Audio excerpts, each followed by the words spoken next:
ಅಕ್ರಮ ಸಂಬಂಧ ಹಿನ್ನೆಲೆ ಯುವಕನ ಕೊಲೆಗೆ ಪ್ರಯತ್ನವನ್ನ ಪಡಲಾಗಿದೆ. ಮಾರಕಾಸ್ತ್ರಗಳಿಂದ ಕೊಚ್ಚಿ ಕೊಲೆ ಮಾಡುವುದಕ್ಕೆ ಪ್ರಯತ್ನಗಳಾಗಿದೆ. ಅದೃಷ್ಟವಶಾತ್ ಪ್ರಾಣಾಪಾಯದಿಂದ ಯುವಕ ಜಸ್ಟ್ ಮಿಸ್ ಆಗಿದ್ದಾನೆ.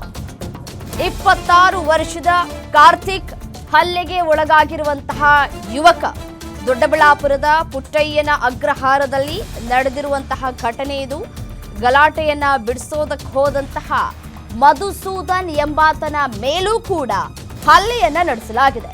ದೀಪಾ ಎಂಬಾಕೆ ಜೊತೆ ಅನೈತಿಕ ಸಂಬಂಧವನ್ನ ಹೊಂದಿದ್ದಂತಹ ಕಾರ್ತಿಕ್ ಇದೇ ವಿಚಾರಕ್ಕೆ ಕಳೆದ ತಿಂಗಳು ಠಾಣೆಯಲ್ಲಿ ದೂರು ಕೂಡ ದಾಖಲಾಗಿತ್ತು.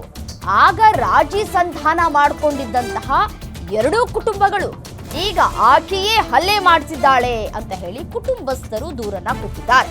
ಗ್ರಾಮಸ್ಥರ ಸಹಾಯದಿಂದ ಪ್ರಾಣಾಪಾಯದಿಂದ ಈ ಯುವಕ ಪಾರಾಗಿದ್ದಾನೆ. ಆಸ್ಪತ್ರೆಗೆ ಭೇಟಿ ನೀಡಿ ಗಾಯಾಳುವನ್ನ ವಿಚಾರಿಸಿದ್ದಾರೆ ಎಎಸ್ಪಿ ನಾಗರಾಜ್.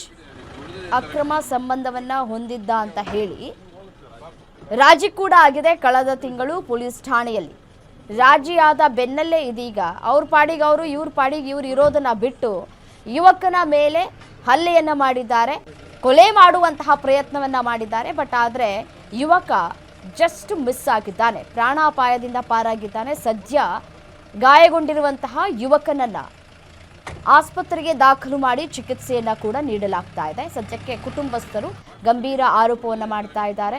ಯುವತಿಯಿಂದಲೇ ಈ ರೀತಿಯಾಗಿ ಆಗಿದೆ, ಮಹಿಳೆಯಿಂದನೇ ಈ ರೀತಿಯಾಗಿ ಆಗಿದೆ, ಆಕೆಯೇ ಕೆಲವರನ್ನ ಬಿಟ್ಟು ಕೊಲೆ ಮಾಡೋದಕ್ಕೆ ಪ್ರಯತ್ನಿಸಿದ್ದಾರೆ ಅನ್ನುವಂತಹ ದೂರನ್ನ ಕೂಡ ನೀಡಿದ್ದಾರೆ. ಸ್ಥಳಕ್ಕೆ ಎಎಸ್ಪಿ ನಾಗರಾಜ್ ಅವರು ಕೂಡ ಬಂದಿದ್ದಾರೆ.